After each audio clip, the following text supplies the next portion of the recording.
What's up, everybody? Welcome back to the Throttle Roots podcast, recorded right here at our studio inside of Ventura Harley-Davidson. If you're looking for new, pre-owned, or any service, Ventura Harley-Davidson is the only place to come.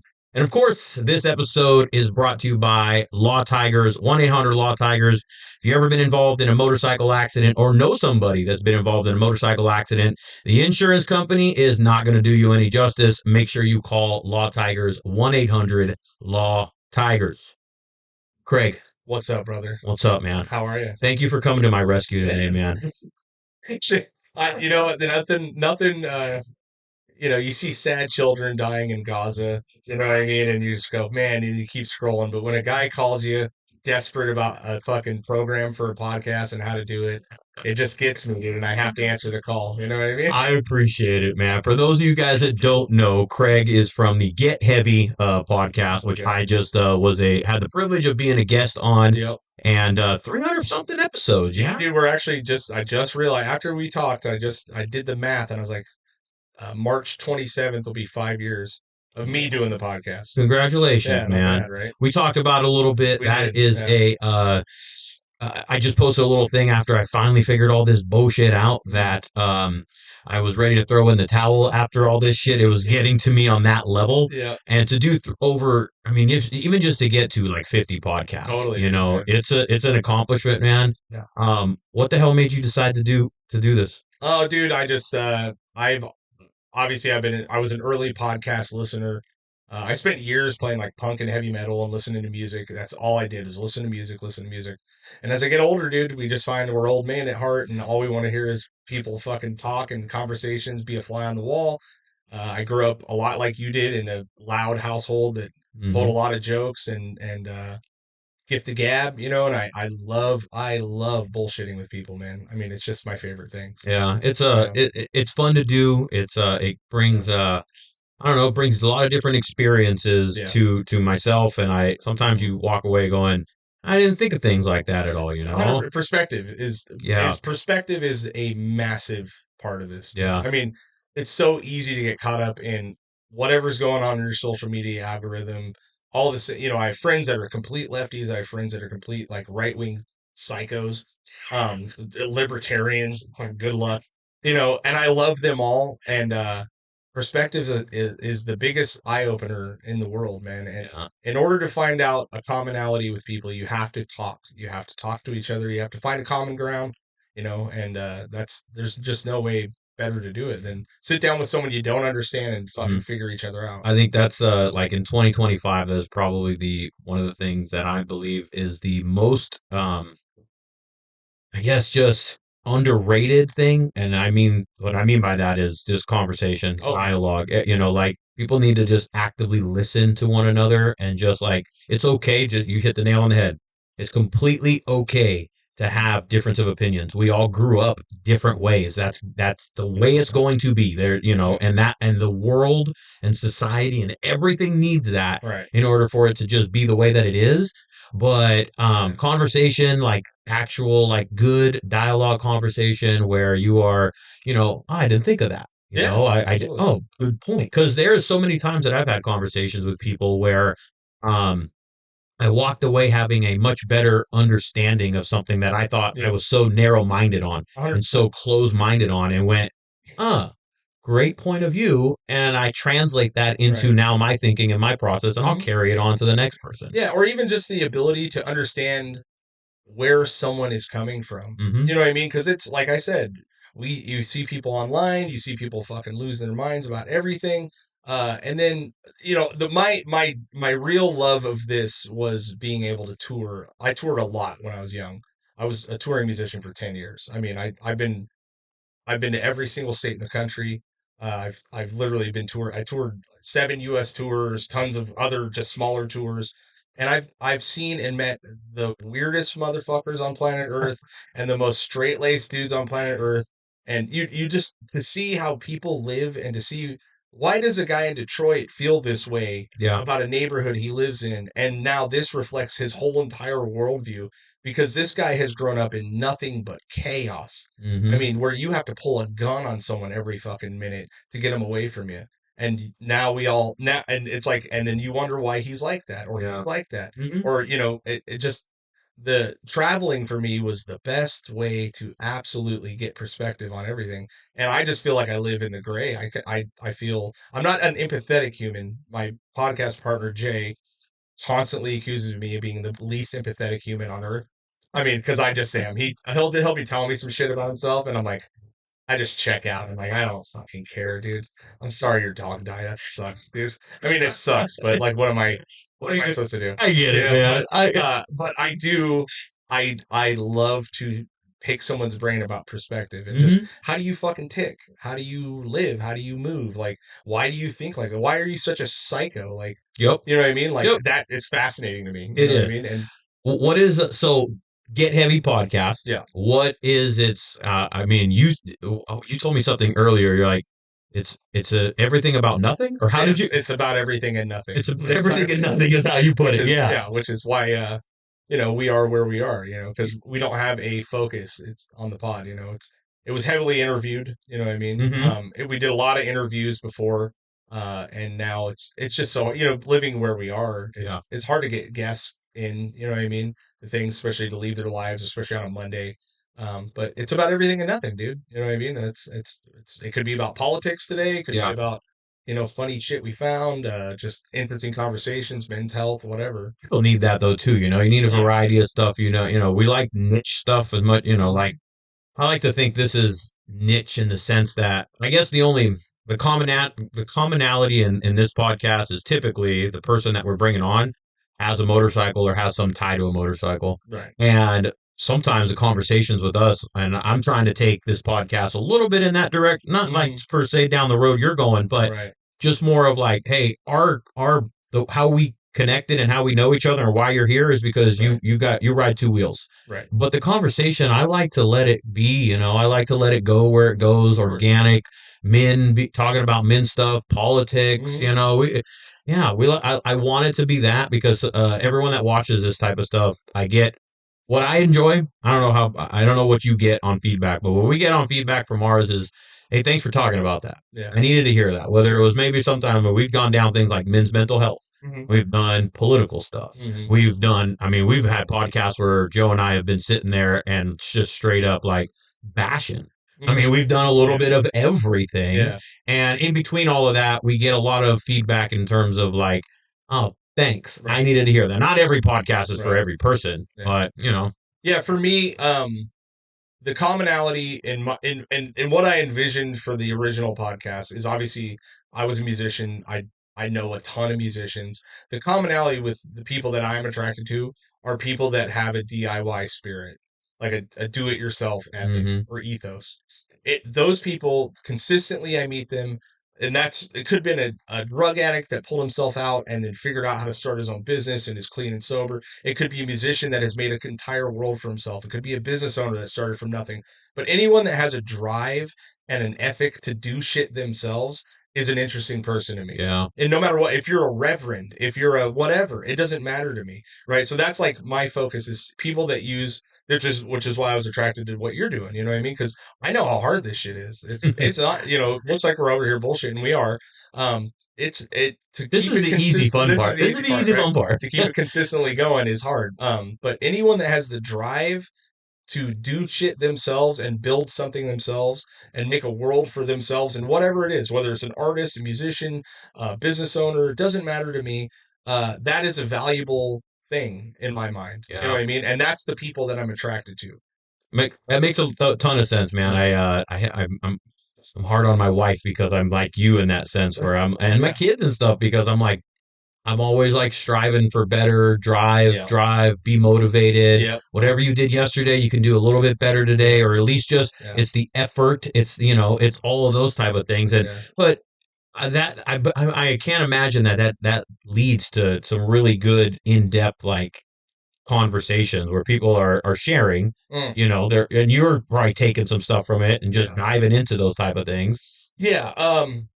It's really for me personally, I've always been a psycho driven dude. Like I also was raised in a world where I found out very early that no one was coming to save me.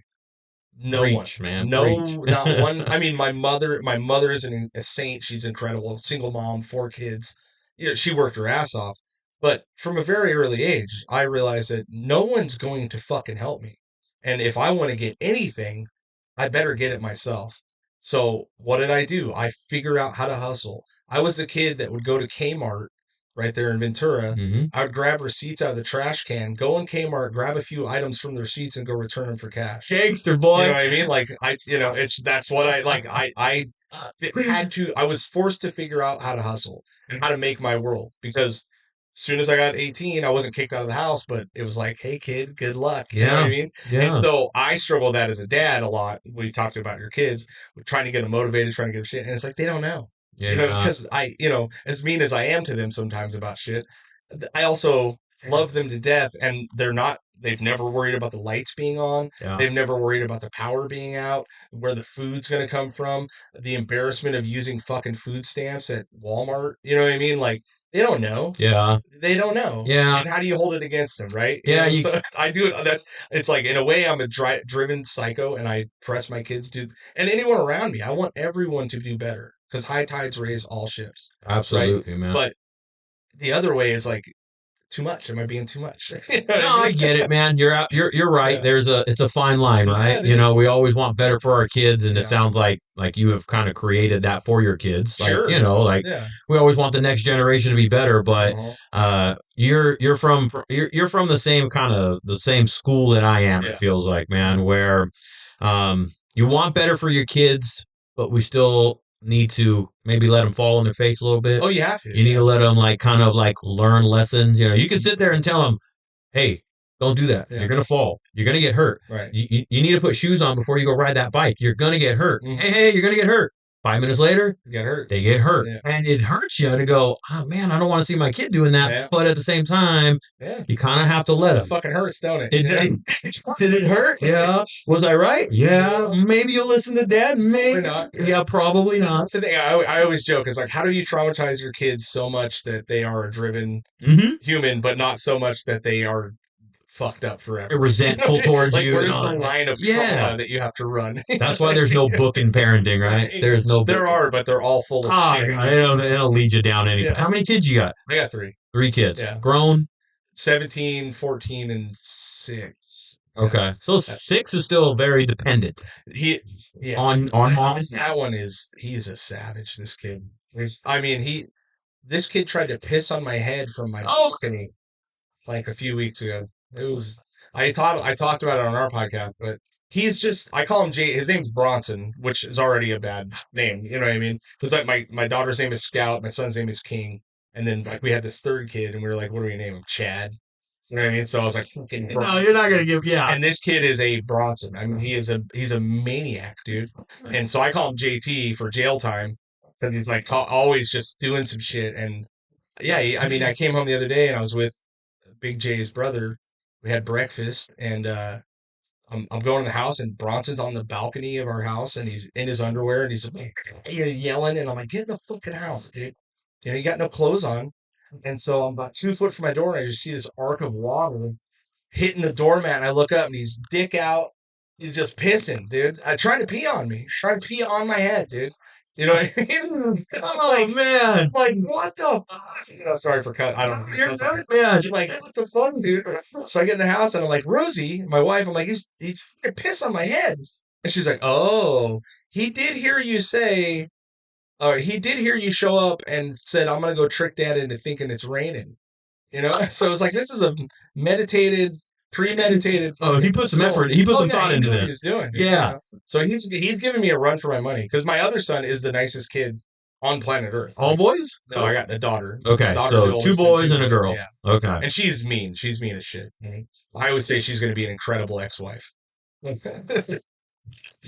Oh man, Yeah. I love it. I love it. That is the style of humor. That is Yeah. the style of mentality. That is a style within my house as well. I've got all girls. Oh, I'm a girl dad boy, even down to my What'd dogs. you do in your past? Yeah, no shit. I wonder the same thing, man.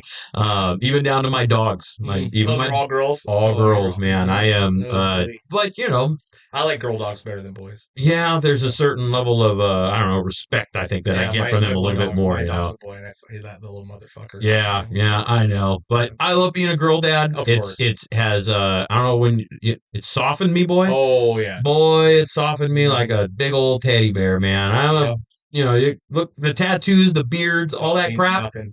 Man, you put Yeah. one of my girls in front of me, and in a moment, and I'm like, That's it. It's I am over. the mushiest Yeah. puddle of mush that there could be, It's man. really, it's just, yeah. I have all the patience in the world for my daughter.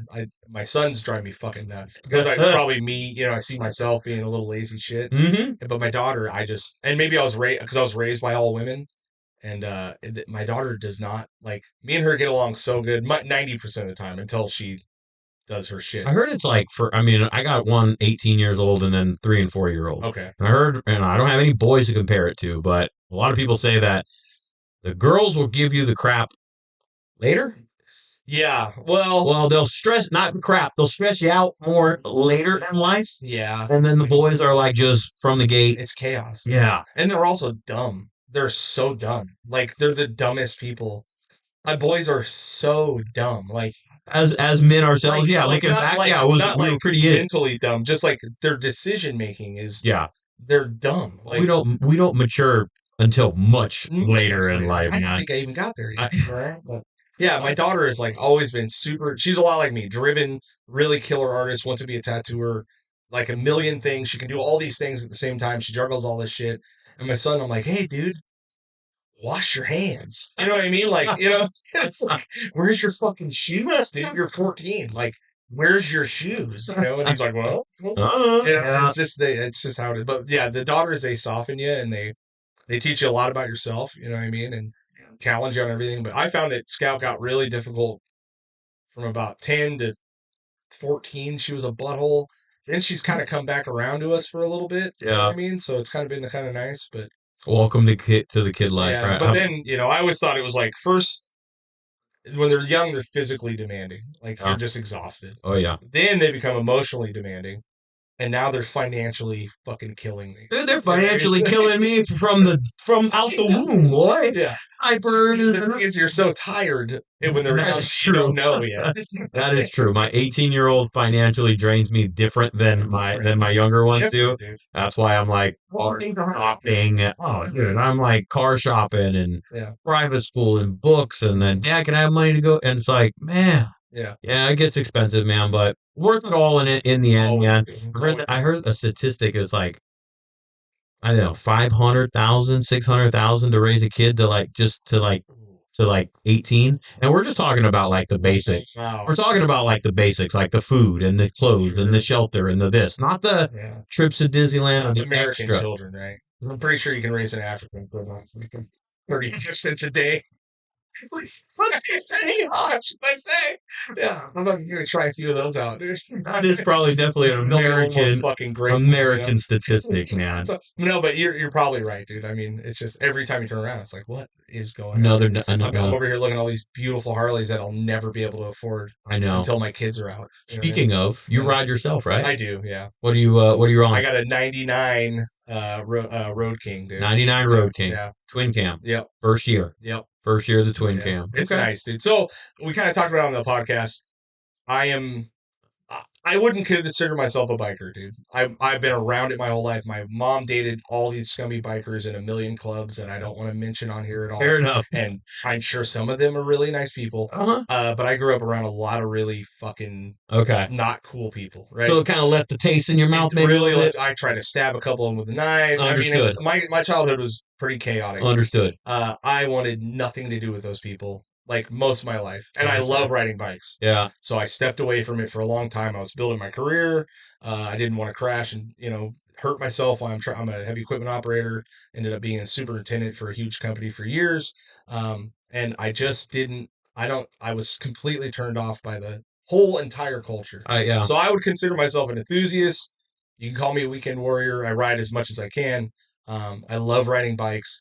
I am completely uninterested in the MC culture. Yeah. You know what I mean? Like Yeah, yeah. like you guys, I love that shit. You guys are you guys are fanatics, Well, right? You know, MC culture is is a whole separate animal. Yeah. as they dawn and as it's dawned 1%, right? That's the one Right. percent Right. of the culture of the Right. lifestyle and stuff, man. Yeah. And that's a different animal. That's No, a different 100%. beast, Yeah. that's in it, Yeah. and you're deep in it, and Hmm. you're rooted in it, and Yeah. you're running a different game Hmm. than when you're just an enthusiast, like 100%. you would Yeah. kind of call it, Yeah. and everyone has a different level of where they fit in with motorcycles, man. 100%. Yeah. All I ever try and relay and remind people of is I don't care what your relationship is with the motorcycle. Yeah. Whatever your relationship is with it, as long as it's what makes you kind of like happy, and that is what you want out Yeah. of the relationship with motorcycling. Yeah. Take that from it. There's nothing fucking better than waking up on a Sunday and knowing that I'm going to just be able to putt around, Hmm. especially in the canyons around here. I mean, just, and then also my daughter is 17. She is obsessed. And any chance I ride with her, she Oh, rides that's with cool. me. And it's just one of those cool bonding experiences, That's man. But cool. there is no feeling better than getting out and riding around, checking shit out, taking Hmm. a stop, have a beer, have some food. I mean, make a half day thing out of it.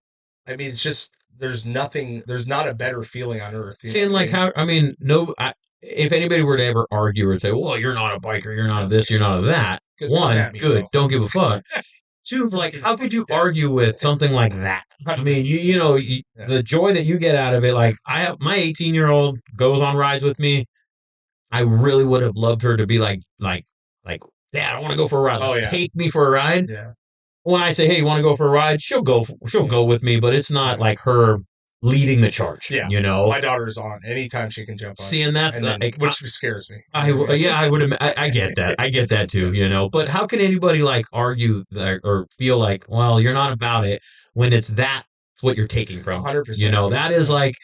Then that's why I remind people, whatever the reason it is that you're doing it, if that's just a small portion of it, yeah, like I get to spend this bonding time with my kid, totally. if that's a reason for it, fuck, man, let Yeah. it be the damn And reason. also when the kid's not on there, it just you get to focus on nothing but writing. Like it's Yeah, like one of those rare moments where when you're doing it, there ain't nothing in your head. You yeah, know what I mean? You're moving your crew. I mean, you can zone out on the free, a little bit, but yeah, it's like, dude, that's the only thing going on, man. It's like I could see why people love golf or do other yeah, things like that, but yep, writing for me is like it clears your head. yeah. It's fun, it's physical, like That's you why get they up. call it wind therapy, man. Is that what they call it? That's what they Okay, I call it, like that. man. Wind therapy, Wind man. You therapy. All just get right, in there and good go stuff. like, I've had a bad day, I've had a rough day. Totally. Get on the bike, 15, 20 minutes, an hour, whatever it may be. Do You fucking come 80 back and miles an all of a hour. sudden Yeah, your head's a little bit more clear. yeah, It does something. yeah, And I've said it before, I will say it a million times more that until you are actually sitting behind the wheel, behind the bars, you're riding, you don't ever understand the clarity and the yeah. feeling that it's all cliche, but they say two wheels moves the soul, right? Okay. And Well, you know it's all these cool sayings. yeah, man. I've been around all these cliche Yeah. bikers and all this shit for years.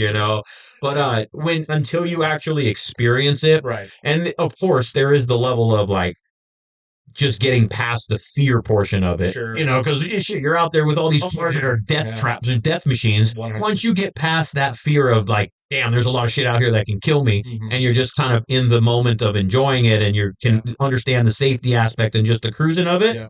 then it completely changes the game a little bit. 100%. And Yeah, it's just because I grew up in the desert and I've ridden motorcycles my whole life. I mean, I grew up way, way, way in the desert, like Trona is what it's called, Ridgecrest. is that in California? It is, yeah. It's Okay. like so, where Lancaster is, Oh yeah, yeah, yeah. another hour and a half into the Mojave Desert is Trona, Ridgecrest, which are these tiny know nothing towns. And my whole entire life, I had my first motorcycle was a little Yamaha 83 wheeler, and then I had a fucking XR 100, and then it got up to a fucking one 200 blah blah blah.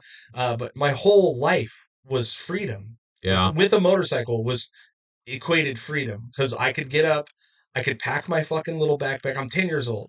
I could pack my backpack, food and water, get my chipmunk bolt action 22 rifle, put it on my fucking back, and disappear yeah, into the desert all day long and shoot shit and fucking get hurt and figure it out. And so like riding was real freedom and it was escape for my whole life yeah. until I started getting around like you know bunch of scumbags, and I I was like, get you. ah, fuck, Yeah. Yeah. fuck these guys, Yeah. and obviously it took me years to just be like, I love riding motorcycles. You know what Yeah. I mean? Like, Do your I just love riding motorcycles. your That's it. sons into it?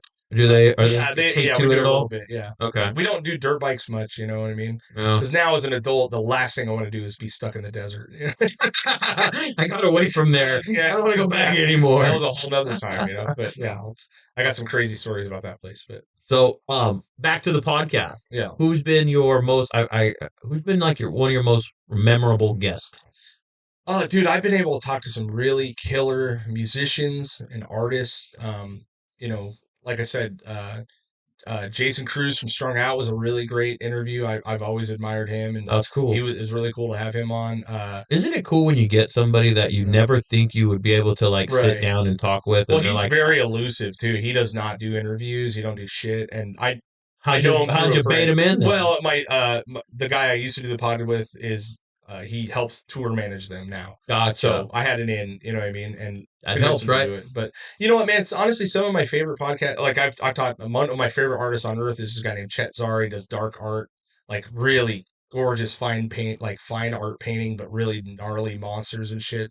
He was a really great interview. Some of my really good friends, they're tattoo artists. This guy named Jojo Ackerman, who's a world-renowned tattooer. This other guy named Brett Herman, another world-renowned tattooer. Like those people are just you just love fucking talking to them, man. Yeah. So it's like the bigger the artist, the bigger the guest usually is probably like my least favorite. When I get like a few of our buddies in here and we just really get to just destroy each other verbally, man, that's like my favorite. It's my favorite shit. I can understand that. Yeah. There has been some guests that I've had where I'm like, wow, I got somebody really like in Mhm. terms of popularity and Right, stuff, right. like high on the list. Yeah. And it doesn't always pan out to Not be at the all. same type of Yeah. or the conversation that I thought it would be, Yeah. But I agree with you. We did Yeah. a hunt on our 100th episode. Yeah. It was like, hey, 100th episode, I'm bringing in the boys for this one. That's what's And up. I brought in the homies, and we got pretty shit faced Yeah. in the garage and Yeah. just went to town. Yeah. And I Yeah. think we looked down and we're like, dude, 3 hours. Like Yeah. it was like, but it was just a straight up bullshit, having fun. What were we talking about? Mhm. So I can vibe with you Yeah. on that. So it's like I was into very really gnarly metal, like underground. No one hears of the bands I know of. Like my favorite band is this band called Neurosis. I got this shit tattooed on my fucking hand. It's like really heavy, heavy, heavy music, right? And I had the bass player for one of my favorite bands. I somehow he's an artist, and I got a hold of him, and I got him to come on the podcast, dude. It was the hardest interview I've ever done. I Really. mean, because I love his band. He wants nothing to do with it anymore. You know what I mean? So Oh, and it was like there's this whole circle of me being like, so fucking, you know what I mean? It's like I got in my own head about it. He's like the art curator for the Museum of Art in New York. Like he does like all kinds of cool shit now. You know what I mean? uh, And I love art. You know what I mean? yeah. I'm like, I'm so fucking here, so what's up, his hero Scott, and I went like full Chris Farley on him, you know what I mean? Like I was like, remember that time when you guys were? I just tanked. I probably made him feel weird, you know what I mean? So it's like the bigger the guest, the more nervous I'm gonna get. My favorite ones are really where me and Jay like we do a Christmas episode every year, Oh, and it's chaos, dude, because Jay comes dressed as Uncle Elroy, who is Santa Claus's degenerate brother, and I'm his elf. Like, I love that shit more than oh, if you look up some of the Christmas I'm gonna have episodes, to watch some of they those are then. fucking chaos. How many Like of those have you done? like Three, three of them, four, yeah. four of The them? last one, I was Santa Claus, but I had a drug problem, and Elroy finally had his shit together. Like we would do in character for an hour and a half, Man, So that kind of shit, like comedy stuff, is my favorite. Like just kind of go with the wind. just let it rip, I like dude. that, You know what I man. mean? Yeah, a lot of people don't understand the level of I don't know, mental that it takes to do this shit, Yeah, man. You gotta sorry, be able man. to talk to people and Yeah, you shit, do, man. man. I need to look those up, man. Yeah, the Yeah. Christmas episodes are fucking wild, So how dude. long have you known Big J then? Probably about 5 years. 5 years? Yeah, And for those that don't know, you guys, Garage, yeah. is it He through? owns the Garage Bar. Okay. Is In that where you met Ventura. him? No, no. I knew. It's kind of hard to talk about. I knew him and his late wife. I knew his late wife very well. Her name was Portia, and she was one of the most incredible humans in Ventura. Uh, Owned her own salon. She was fucking amazing. We lost her during COVID, and oh they were man. married forever. And me and Jay had become friends before that, and I had approached him about doing a podcast before all that, and then that happened, and then fucking I didn't talk. I mean, I talked to Jay, but I didn't ever approach him for probably a solid year and a half. You know what I mean? Yeah. But Jay's always been around Ventura. He was he was a bouncer at Nickelbee's. I mean, he worked at all the Harley shops. He's just an around the town guy, you know. And so I've known him for a long time, but like we've been really, really close the last like 3, 4 years. That's You know? cool, man. Yeah. He's a good guy, man. Just in the short time that Well, that he's I got to awesome. know him, and today I was walking around. I had to step away from this shit before I threw the damn laptop out the window, and so I walked out and I just went Yeah. over to the into the showroom over here at Harley, Mhm. and one of the guys walked up to me and he saw the podcast clips that you had posted and stuff, Oh, and okay. he goes, hey, how long you known Big J? Yeah. And I'm like, you know Jay? He Yeah. goes, yeah, I know Jay, man, Yeah. and a lot of people, A lot of you people know know, that guy. yeah. Well, look at him. I mean, he's gigantic. You know what I mean? Not tall, just this one. You know what I mean? Out wide Yeah, way, he's yeah. got it fucking. No, solid guy, man. It's just a sweetheart, dude. Yeah, He will give you the clothes off his back. He bends over backwards to help everyone. He's truly a great human, you know. And on paper, he should not be. You know what I mean? You know. And if you really know him, you know he's not. But you know that. and this is Yeah. probably why you guys work well Yeah. together. You guys can like rib each other. You can mess around with each other. No harm, no foul. It's all love. You guys It know is all that, love. man. Yeah. And keep on banging with the podcast, Yeah, man. man. I So appreciate it. yeah, well, Hell yeah. I want to make sure that people know how to kind of get a hold of you, where you're at and stuff, man, and like where to follow you and kind of keep up with the Get Heavy podcast. So let people know. Get Heavy Podcast on all podcast outlets, on Instagram. You can look it up on YouTube. We got a YouTube channel. We got a Patreon. Release all our episodes early on Patreon, pretty cheap. Bonus footage on there, usually unedited. And yeah, just Get Heavy Podcast wherever you go. Google it. It'll fucking be there. I need to get on that Patreon stuff. Yeah, it's hard to get people on. I need to get. We're finally starting to get some traction. There you go, man. Yeah, you want to. 5 years, it'd be nice to make a fucking dollar. Whatever. Dude, I guess if you go into this strictly Yeah. for the dollar thing, you'll probably fall flat on your face because 100%. it's such a grind. Yeah. If you go into it for like a passion or just like a desire to want to do this stuff, it'll eventually work itself out. But I mean, yeah. But 5 years in, you get the right to complain. I'm a journeyman now. You know what I mean? My apprenticeship is done. I'm a journeyman podcaster. That is true, man. I'd like to make some fucking money. Yeah. Any sponsors that want to reach out, cheap advertisement, fucking do it. See, it's that simple, man. It really is that simple. That's the only salesman you're gonna get. Right and now. I mean, 12,000 something people on your guys' Instagram. Yeah, we're doing Instagram. You know, how long has that been? Since I really kind of started posting. Since you started, okay. 4 years now. Yeah. Right on, man. Yeah. Well, I appreciate you swinging by. Dude. I was able to figure this thing out in the last minute, right before you walked in. Yep. But it's very comforting. It's very cool. It's very nice to know and feel like I just met you a week and a half ago, man, literally. Yeah. And you're like, dude, I got you. I'll swing by. And you're very opening with anything, brother. Yeah, anything man. You need. Yeah, dude. Because I believe Ventura County has the best motherfucking people on earth, and if anyone's doing anything cool, I will help you out as much as I know. I appreciate that, man. So make sure that you give this guy a follow. Because you guys have the Get Heavy podcast, and then I know you have your own. Mine's Craig_Get Heavy. Okay. Everything. I don't really post personal. Oh, just go to the Get Heavy then. Yeah. There's nothing fun on there. Yeah. On my page. So one more time, what's the podcast? Everything about Get Heavy Podcast. What do you guys refer to it? It's everything about nothing. It's everything about nothing. Everything about nothing, man. It is a good time. I was honored to be a guest over there. Jay, I appreciate you swinging by. Or Jay. Yeah, Craig. Yeah, no, Craig. Actually, that's the most insulted I've ever been on a podcast. How dare you? How dare you? I'll wear that crown. I'll own that crown, man. I'm actually like balding. I'm like one bad haircut away from getting fuck it. But if I look any more like Jay, I'm gonna kill myself, dude. So. Well, Craig, thanks for coming over, man. Appreciate it, man. Make sure you check this guy out. Get Heavy Podcast. Give him a follow. Give him a listen. Peace. Later, man.